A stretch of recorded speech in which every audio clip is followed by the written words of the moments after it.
sommes de retour en direct dans cette édition du 30 janvier 2025 du live de TVE Finance. Et désormais, pour commenter les dernières actualités macro, j'ai le plaisir de retrouver sur le plateau de TVE Finance Valérie Gastaldi. Bonjour Valérie.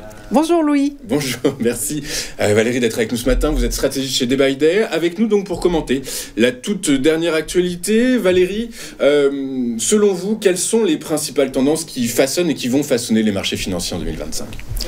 Alors c'est une excellente question, Louis. C'est moi qui dois répondre ou vous voulez répondre ? Non, je vous en prie, c'est moi. C'est une question que je me pose. Bon, il y a une tendance qui reste évidente, très très évidente, c'est celle sur les marchés américains. Enfin, au sens large, disons, il y a des valeurs qui ont un petit peu déçu récemment, mais enfin, dans l'ensemble, les grands indices américains sont toujours sur une dynamique qui est haussière. Et tant que... et en fait, le momentum... ça fait tellement d'années que ces marchés américains montent et donnent de bonnes surprises en général à la plupart des publications de résultats que c'est difficile de convaincre les gens que dès qu'il y a une baisse, il ne faut pas se repositionner à l'achat. Donc, normalement, on a un petit peu de temps avant d'être inquiet pour le marché américain. En Europe, les tendances, elles sont beaucoup plus délicates. Alors, on a plusieurs indices européens là qui font des sommets historiques. Enfin, disons notamment le Stoxx 600 est un indice européen, pan-européen, et il a fait un nouveau sommet. Donc, c'est un record historique. On est donc 25% au-dessus des sommets de 2007, du plus haut de 2007. Le S&P 500 a fait plus de x4, enfin non, un peu moins de x4, pardon. Il était dans les 1600 au plus haut de 2007 et il a 6000 et quelques. Donc, de fois 3,5. De là à imaginer que le Stoxx 600 va faire le 3 fois et demi, c'est probable. On va attendre avant d'envisager ça. Mais il bénéficie de la poussée favorable des marchés américains et là, il n'a pas beaucoup de résistance à réussir à progresser encore un peu. Donc, on peut envisager que peut-être pendant encore quelques semaines, ça se développe. Les autres tendances, elles sont inexistantes. Donc ça, c'est quelque chose qui est toujours difficile à comprendre pour les gens parce que quand on parle de tendance de marché, il y a trois tendances. Il y a la hausse, il y a la baisse et puis il y a le rien, le plat. Et en fait, si vous regardez des graphiques un peu long terme, sur le dollar, ça fait 2-3 ans qu'on évolue autour de... entre 1... sur l'euro-dollar, entre 1 et 1,10. Alors, on voit que le dollar essaye de monter et donc l'euro de baisser en dessous, mais c'est pas encore acquis. On n'a pas encore la confirmation que c'est ce qui va se passer. Les taux d'intérêt, depuis que les banques centrales ont annoncé qu'elles relevaient leurs taux, finalement, d'abord ça a baissé et puis après ça s'est calmé. Donc ça fait 1 an et demi, 2 ans qu'on est toujours sous les records qu'on avait atteints en 2023, mais au-dessus de ce que voilà, ça dépend si on pense en taux ou en obligations, mais enfin, on est en consolidation là aussi. Et donc, on parle énormément des politiques monétaires des banques centrales, etc. Mais le marché, finalement, s'équilibre très largement entre ceux qui pensent que ça doit baisser et ceux qui pensent que ça doit monter. Bon, on pourra revenir sur les raisons plus tard, mais si on prend du recul, on se rend compte que ce marché obligataire, il est aussi très très équilibré. Bien sûr, que ce soit sur les devises ou sur certains obligataires, sur certains marchés obligataires, il y a certaines choses sur lesquelles les tendances sont plus marquées. Mais je parle des grands équilibres du Bund, des obligations américaines, allemandes à 10 ans, à 5 ans, etc. Les grands taux de référence. Donc, devises, c'est plat. Taux, c'est plat. Et en fait, matières premières, c'est plat aussi. Même le pétrole, qui est une des matières premières volatiles et qui a un impact très marqué sur l'économie, sur le pouvoir d'achat, etc. Ce pétrole, finalement, autour de $80, ça fait un an et demi qu'on est là, quoi. Et les autres matières premières... Ok, l'or a monté, mais c'est pas une matière première qui a un rôle économique, l'or. Donc, si on prend les métaux industriels, qui eux ont un rôle économique, eh bien, ils sont aussi relativement stationnaires. Ça monte, ça baisse, mais ils sont plutôt sur des niveaux assez bas par rapport au niveau qu'on a connu depuis 2 ans, et il ne se passe pas grand-chose de significatif. Bien sûr, ce qui monte toujours beaucoup, ça reste quand même les matières premières agricoles. Ça, effectivement, économiquement au sens large, ça n'a pas d'effet sur les entreprises, par Nestlé, quelques sociétés qui sont positionnées, c'est la matière première. Qui utilisent du café et du cacao comme matière première.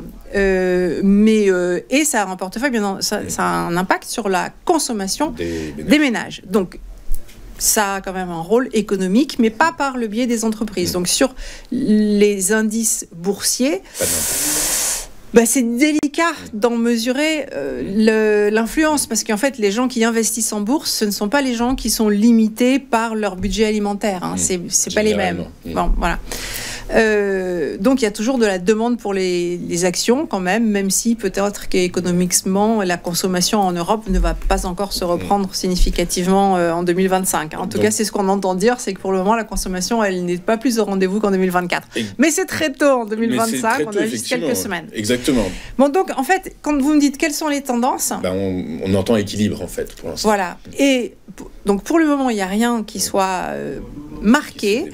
On a eu économiquement en Europe des gros ralentissements et quelque chose qui tourne à peine au-dessus de zéro dans l'ensemble. Aux États-Unis, quelque chose qui a fourni des bonnes surprises l'année dernière par rapport à ce qui était attendu, en tout cas. Est-ce que ça va accélérer cette année ou pas ?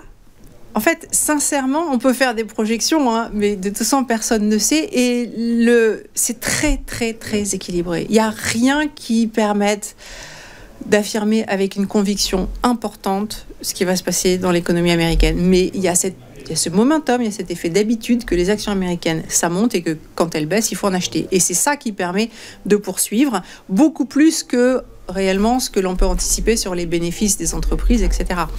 Donc Valérie, on comprend effectivement. Donc ce que vous dites, c'est que, si j'entends bien, c'est qu'actuellement la tendance est plutôt à l'équilibre, que l'absence de visibilité, notamment à propos de la politique économique de Donald Trump, n'aide pas à dégager une tendance. Ceci étant, est-ce qu'il est plus facile d'identifier des risques auquel cas qui pourraient impacter, modéliser, ralentir cette poursuite dont vous parlez ? Alors, les risques, ils ont été identifiés effectivement en fin d'année assez clairement, et en fait ce sont toutes les surprises que pourrait nous faire Donald Trump potentiellement. Les risques qu'on ne sait pas anticiper, c'est les vrais risques. Parce que quand la Russie a envahi l'Ukraine, il y a des experts militaires qui en parlaient au mois de novembre, etc. Mais c'est quand même un laps de temps relativement court avant. La Chine a fait une surprise lundi, et ça quasiment personne a priori s'y attendait, c'était pas vraiment dans le marché. Donc ce sont les risques qu'on ne connaît pas qui sont les plus dangereux. Et après, bien sûr, ce qui est embêtant, c'est que dans l'ensemble, je pense, je peux pas vraiment le prouver, que le marché financier ne croit pas les paroles de Trump. Ces promesses électorales, le marché dit elles ne sont pas tenables économiquement, ça ne fait pas de sens économique ce qu'il a dit, donc ça n'est pas ce qu'il va faire parce que c'est un homme qui est pro-business et donc il sera stoppé et il fait juste ça pour négocier. Bon. Moi je sais pas. Enfin, je reste ouverte. Jusqu'à maintenant, il est quand même très très imprévisible. Il est extrêmement versatile, imprévisible. Et c'est ce qu'il aime. Et c'est ce qu'il aime, et c'est sa façon de négocier. Mais jusqu'à maintenant, en tout cas, on a vu que sa principale mesure, qui était la hausse des droits de douane, pour l'instant, il n'y a rien. Mais tout à fait, oui. Donc ça reste effectivement de la démagogie pure et dure. Donc en fait, c'est une première surprise. C'est que pour le moment, il ne se passe rien, sauf qu'il a lancé le Trump Coin et puis il veut faire des services financiers. Donc lui, ses affaires à lui, il est à fond dessus. Les affaires d'État, pour le moment, on ne sait pas très bien dans quelle direction il va. Le risque majeur pour 2025, c'est la politique américaine. A priori, ça reste un risque. Parce que le marché a envisagé, mais pense que ça n'est pas ce qui va se produire. Donc, si jamais il mettait en place quelque chose qui serait plus concret, un peu plus en direction de son programme parce que le marché a évacué toutes les trucs qui semblent stupides. Mais si vraiment il limite l'immigration, ça peut être un problème quand même au développement économique américain. Et puis ça va, bien entendu, pour ce qui est de l'inflation, ça aura un... je crois que je suis en train de... On avait prévu, je crois, une question sur... Merci beaucoup pour cette transition. L'inflation, Valérie. L'inflation... Ah oui, c'est ça, quoi. La dernière fois que vous êtes venu sur le plateau, vous disiez que les politiques monétaires et l'inflation seraient au cœur des stratégies pour 2025. Ah oui, c'est ce que... écoutez, j'ai pas changé d'avis. Est-ce que vous avez changé d'avis ? Non. Non, il n'y a pas de... Non, j'ai pas changé d'avis parce que on a... Tout est calme pour le moment sur les fronts inflationnistes. Alors après, il y a des tas de gens qui ont des avis différents, parce que là encore, quand il s'agit de projeter l'économie, personne ne sait réellement. Moi, j'ai des modèles qui sont des modèles de très long terme, qui sont des modèles cycliques. Et pour moi, on a un cycle très long qui se développe sur 54 ans, qui s'appelle le cycle de Kondratiev, qui a été initié en 2002. Il se divise en 3 sous-cycles qui font chacun à peu près 18 ans. Il se trouve qu'on a fait le point bas depuis 2002. À partir de 2002, l'inflation avait progressé, puis après, elle a rebaissé. Et le point bas... Vous savez quand il a été fait, c'est 2020, donc pile 18 ans après. Donc pour le moment, le cycle s'est bien déroulé. La reprise de l'inflation, selon mon cycle, elle aurait dû déjà avoir lieu un peu plus fortement que ce qu'elle a eu lieu l'année dernière. Maintenant, c'est un cycle qui se déroule sur 18 et 54 ans, donc et parfois il n'est pas à la page pendant un an, 18 mois, voilà. C'est pas des choses qui sont voilà. Mais en tout cas, ce que je sais de ce cycle, c'est que ce qu'il me dit et ce que je constate effectivement, c'est que l'inflation elle ne baisse pas, alors que tout le monde s'attendait à ce qu'elle continue à baisser. Donc il y a quand même un élément quelque part qui échappe un petit peu aux anticipations qui étaient présentées en fin d'année 2023 et qui montre qu'il y a toujours une demande. Et en fait, cette demande, on voit qu'elle existe puisque les matières premières alimentaires sont à des niveaux élevés. Et comme le chômage américain reste élevé, ça continue on a toujours des pressions sur les salaires et les hausses de salaire elles se sont modérées par rapport à ce que l'on a connu un petit peu après Covid, mais enfin on est quand même toujours sur des hausses annuelles qui sont de 4%, c'est-à-dire au-dessus de l'inflation actuellement. Pas beaucoup, mais enfin au-dessus quand même. Donc ça n'est pas un élément, n'est pas un élément qui permet d'envisager que l'inflation poursuive la baisse. Il faut qu'il y ait un nouvel événement pour que la trajectoire de la baisse de l'inflation reprenne. Voilà. Et donc, comme moi, j'ai mon cycle qui me dit que normalement, on a plutôt des pressions à la hausse. Pour le moment, je favorise toujours le fait que mon cycle soit valable et qu'on a un risque à la hausse de l'inflation, mais je ne peux pas dire quand. Mais si je me projette à 12 ou à 24 mois, je doute que l'inflation soit à 2% aux États-Unis, contrairement aux provisions de la Fed. Je ne peux pas avoir les mêmes que la Fed. Exact. Hier, c'était la première réunion de politique monétaire de la Réserve fédérale américaine depuis le nouveau mandat de Donald Trump. Il en est ressorti un statu quo largement anticipé par les marchés. Ceci étant, ce qui est intéressant, comme toujours, c'est la conférence de presse de Jérôme Powell post-décision qui nous dit globalement wait and see. En gros, comme vous, il y a un risque que l'inflation reparte. Du coup, on va continuer à être data dépendante, mais en tout cas, on ne se pressera pas pour reprendre le cycle d'assouplissement monétaire qui était le nôtre. Je ne suis pas candidate du tout à la Fed et j'ai aucune chance d'y être prise, mais je trouve qu'ils ont pris une bonne décision. Bravo.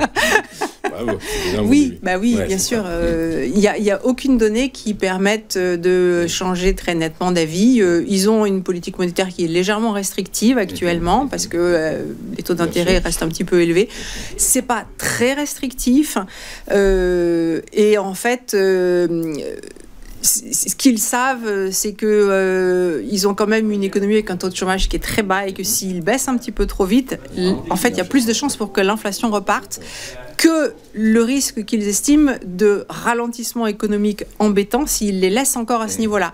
Donc, pour le moment, ils ne bougent pas. Ils choisissent une solution plus qu'une autre. En fait, ils se disent que le moindre des risques, c'est de ne pas bouger aujourd'hui parce que c'est plus facile. Ça sera plus facile de baisser un peu vite que de restopper un nouveau départ de l'inflation. Voilà. D'autant plus qu'il y a toujours en toile de fond l'imprévisibilité, la versatilité du nouveau président américain. dont ils veulent voir ce qu'il va faire, parce que aussi ils se demandent si c'est du lard ou du cochon, les promesses. Exactement. Pareil, Jérôme Powell a dit que pour l'instant, il n'y avait pas de raison de revoir la cible de 2% de la Réserve fédérale américaine. Oui, bon, ça, c'est très politique. C'est très politique. Ouais. Ok. C'est ça, une question qui agite un peu les marchés financiers, qui agite régulièrement, qui questionne en tout cas les marchés financiers régulièrement. Tout à fait. Donc l'inflation restera le thème principal de l'investissement, de la stratégie de l'investissement pour 2025. Valérie, merci. Je vous en prie, bonne journée. Avec nous ce matin, Valérie Gastaldi, vous êtes stratégiste chez Day by Day, avec nous régulièrement pour commenter l'actualité, nous livrer vos convictions. On marque une dernière page de publicité. On se retrouve juste après pour la suite et la fin de cette édition du 30 janvier. A tout de suite sur Téléfinance.